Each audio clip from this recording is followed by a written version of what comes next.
नमस्कार, मैं नवीन कुमार। आइए डालते हैं एक नज़र आज की खबरों पर। शिवरात्रि को लेकर निकाली गई भव्य शोभा यात्रा।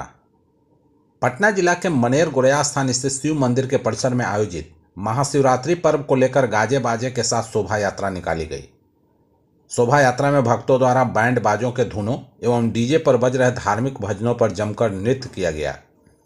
शोभा यात्रा में सैकड़ों महिला और पुरुष श्रद्धालु रंग बिरंगे वस्त्रों में माथे पर कलश लेकर गंगा नदी पहुंचे, जहां पर कलश में जल भरी करने के बाद सभी श्रद्धालु यज्ञ स्थल पर पहुंचे। हालांकि इस दौरान पूरे मार्ग पर हर हर महादेव के जय घोष से वातावरण भक्तिमय हो गया था। इस मौके पर श्रद्धालुओं का कहना था कि इस तरह के आयोजन से समाज में आपसी भाईचारा व प्रेम का माहौल कायम होता है। मौके पर कुंवर राय, अभय कुमार, आनंद मोहन, मजीटर बाबा, मुरारी, कृष्णा, अनिकेत, सूरज, मिट्ठू, राजू, रोशन, राहुल, कुणाल सहित कई लोग मौजूद थे। नीतीश मोदी की मुलाकात में सब कुछ ठीक नहीं। बिहार के मुख्यमंत्री नीतीश कुमार के बेटे निशांत कुमार ने एक बयान देकर हलचल मचा दी है। निशांत कुमार ने कहा, ऐसा बयान दिया है कि बीजेपी समेत तमाम एनडीए घटक दलों के सामने जवाब देने की चुनौती आ गई है। सीएम के बेटे का ऐसा बयान आने से हर कोई अचंभित है। मां की जयंती पर श्रद्धांजलि अर्पित करने पहुंचे निशांत ने इस बात को लेकर खुशी जताई कि पीएम मोदी ने भागलपुर के रैली में उनके पिता और सीएम नीतीश कुमार को लाडले कहकर संबोधित किया। निशांत ने मुस्कुराते हुए कहा, गठबंधन है तो बोलेंगे ही। इसके बाद निशांत ने कहा कि पिताजी ने विकास किया है तो उनके लिए वोट करें ताकि पिताजी आगे भी कार्य जारी रख सकें। सबसे महत्वपूर्ण बात निशांत ने यह कही कि एनडीए भी नीतीश कुमार को मुख्यमंत्री का चेहरा घोषित करे।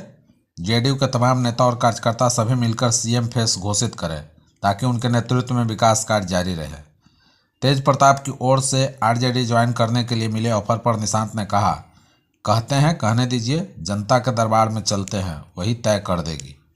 सवाल उठता है कि सीएम के बेटे निशांत कुमार के माध्यम से क्यों कहना पड़ा कि उनके पिता नीतीश कुमार को एनडीए की तरफ से मुख्यमंत्री का चेहरा घोषित करना चाहिए। फिलहाल निशांत के ताज़ा बयान आने के बाद नए सिरे से कई अटकलें तेज हो गई हैं। राष्ट्रीय लोक जनशक्ति पार्टी के प्रमुख और पूर्व केंद्रीय मंत्री पशुपति पारस ने दावा किया कि उनके बिना बिहार में किसी की सरकार नहीं बनेगी।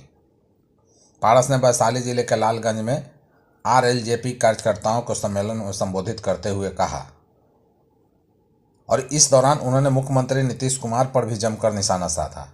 पारस ने कहा कि बिहार की कमान जिन नीतीश कुमार के हाथों में है वे अब प्रदेश को चलाने लायक नहीं रह गए हैं। 5 आईपीएस अफसर बिहार चला रहे हैं।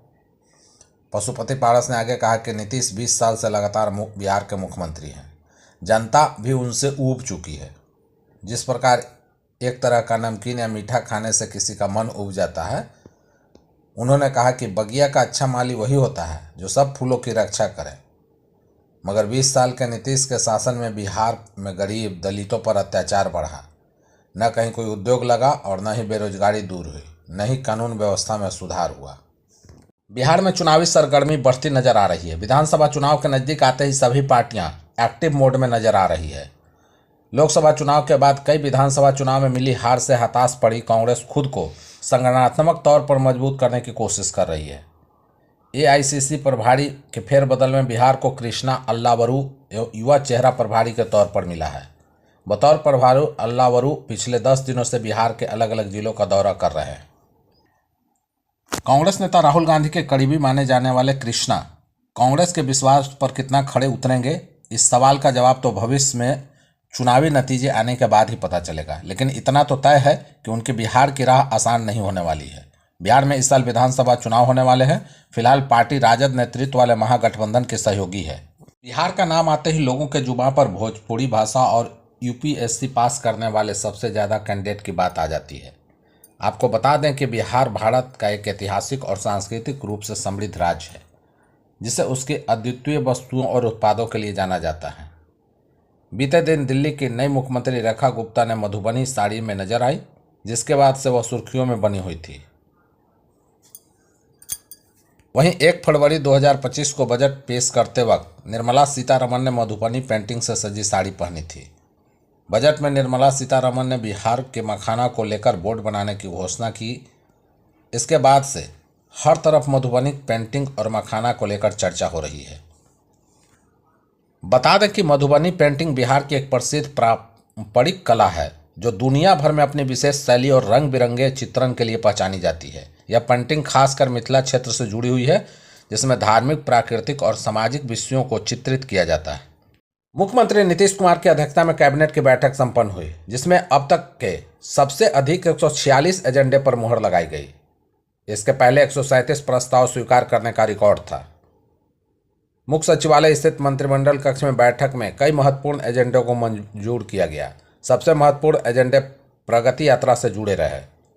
इसके तहत नीतीश कैबिनेट के माध्यम से प्रगति यात्रा में स्वीकृत बिहार के 7 medical college, 9 degree college, 17 sports complex, 9 अटल कला भवन की स्वीकृति दी गई। वहीं 24 धार्मिक विकास के प्रोजेक्ट, 6 नदियों की उड़ाही और 7 उद्योगों के विस्तार को स्वीकृति दी गई। बैठक में प्रगति यात्रा के दौरान दक्षिण बिहार के जिलों में की गई घोषणाओं से संबंधित कुल 120 योजनाओं की स्वीकृति प्रदान की गई। दक्षिण बिहार के घोषणाओं से संबंधित 123 योजनाओं के विभागीय स्तर से पूर्व में ही स्वीकृति दी जा चुकी है। इन योजनाओं में कुल राशि 30,000 करोड़ रुपए है। इसके पूर्व उत्तर बिहार के कुल 187 योजनाओं के लिए 20,000 करोड़ रुपए की स्वीकृति पिछले कैबिनेट की बैठक में दी जा चुकी है। इस प्रकार मुख्यमंत्री नीतीश कुमार की प्रगति यात्रा के दौरान की गई घोषणाओं के क्रियान्वयन के लिए कुल 50,000 करोड़ रुपए की स्वीकृति कैबिनेट द्वारा प्रदान कर दी गई है। जेपी नड्डा से मिलने गेस्ट हाउस पहुंचे सीएम नीतीश। बिहार में इस साल विधानसभा चुनाव होने वाले हैं। ऐसे में प्रदेश के अंदर सियासी हलचलें तेज हो गई हैं। बिहार की तमाम राजनीतिक पार्टियां चुनावी तैयारियां में जुट गई है। वहीं बिहार में एनडीए और महागठबंधन दोनों ओर से सियासी दिग्गजों का बिहार में दौरा शुरू हो गया है। सोमवार को जहां प्रधानमंत्री नरेंद्र मोदी भागलपुर में पहुंचकर चुनावी अभियान की शुरुआत कर दी, वहीं अब केंद्रीय मंत्री और बीजेपी के राष्ट्रीय अध्यक्ष जेपी नड्डा भी पटना पहुंचे हैं और बिहार बीजेपी के नेताओं के साथ बड़ी बैठक की है। इस बीच सबसे खास बात यह रही कि बिहार के मुख्यमंत्री नीतीश कुमार भी अचानक जेपी नड्डा से मुलाकात करने स्टेट गेस्ट हाउस पहुंच गए हैं। भाजपा के राष्ट्रीय अध्यक्ष जेपी नड्डा से स्टेट गेस्ट हाउस में सीएम नीतीश कुमार की इस मुलाकात को काफ़ी अहम माना जा रहा है।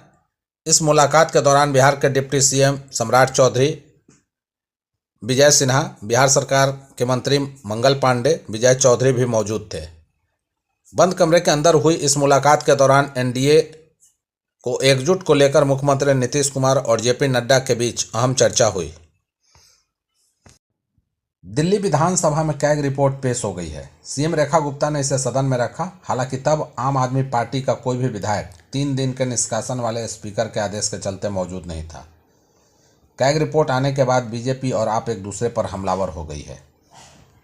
दिल्ली के पूर्व मुख्यमंत्री अतीशी ने कहा कि सीएजी रिपोर्ट में लिखा है कि नई शराब नीति पारदर्शी थी और उसमें कालाबाजारी रोकने के तरीके थे। अतीशी ने यह भी कहा कि कैग में लिखा है कि इससे राजस्व बढ़ना चाहिए था। वहीं अतीशी ने कहा कि इसके लिए 3 लोग जिम्मेदार हैं, दिल्ली के एलजी, सीबीआई और ईडी। यह नीति स्पष्ट करती है कि आप सरकार ने पुरानी नीति को हटाकर सही फैसला किया।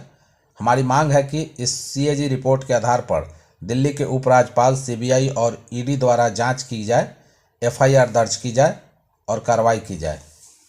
रेलवे स्टेशन पर घूमते फिरते टीटीई से लीजिए टिकट। पटना जंक्शन पर मोबाइल टिकटिंग सेवा की शुरुआत हुई है।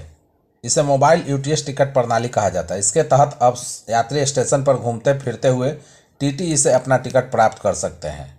अब यात्रियों को टिकट लेने के लिए काउंटर पर लाइन में लगने की कोई ज़रूरत नहीं है। महाकुंभ के दौरान यात्रियों की भारी भीड़ को ध्यान में रखते हुए रेलवे प्रशासन ने कमाल का जुगाड़ लगाया है। अब टिकट खरीदने के लिए यात्रियों को लाइन में लगने की ज़रूरत नहीं पड़ेगी। इसके लिए टीटीए के पास एक खास मशीन उपलब्ध करवाई गई है। इसमें यात्रा से संबंधित जानकारी जैसे कि ट्रेन का नाम, गंतव्य स्थान और यात्रा की श्रेणी टीटीए को बतानी होगी। टीटीए यात्रियों को ऑन द स्पॉट टिकट प्रदान करेंगे। इस नई सुविधा से न केवल समय की बचत हो रही है बल्कि स्टेशन परिसर में भीड़ भी कम हो रही है। इससे उन यात्रियों को ज़्यादा राहत मिल रही है जो अंतिम समय में स्टेशन पहुंचते हैं और टिकट काउंटर तक नहीं जा पाते। बिहार में समय से पहले चुनाव होंगे या नहीं, इस सवाल पर जोरदार बहस छिड़ी हुई है। चुनावी रणनीतिकार प्रशांत किशोर का मानना है कि मुख्यमंत्री नीतीश कुमार अपनी कुर्सी छोड़ने के इच्छुक नहीं है, इसलिए जल्दी चुनाव की संभावना कम है। इस बीच प्रधानमंत्री नरेंद्र मोदी और कांग्रेस नेता राहुल गांधी ने बिहार में चुनावी रैलियों का आगाज कर दिया है, जिससे अटकलें और तेज हो गई है। मोदी ने नीतीश कुमार को लाडला सीएम कहकर राजनीतिक हलचल बढ़ा दी है। बिहार विधानसभा चुनाव अभी 8 महीने दूर है, लेकिन फरवरी के महीने में ही सियासी गतिविधियां तेज हो गई है। प्रधानमंत्री मोदी के भागलपुर दौरे और राहुल गांधी की सक्रियता से साफ है कि चुनावी बिगुल बज चुका है। वहीं प्रशांत किशोर ने समय से पहले चुनाव की संभावनाओं पर खुलकर अपनी राय रखी है। प्रशांत किशोर का कहना है कि मुख्यमंत्री नीतीश कुमार पद पर बने रहने के लिए आतुर रहते हैं, इसलिए वो समय से एक दिन पहले कुर्सी छोड़ने वाले नहीं हैं। इसी वजह से बिहार में समय से पहले जल्दी चुनाव होने की संभावना बेहद कम है।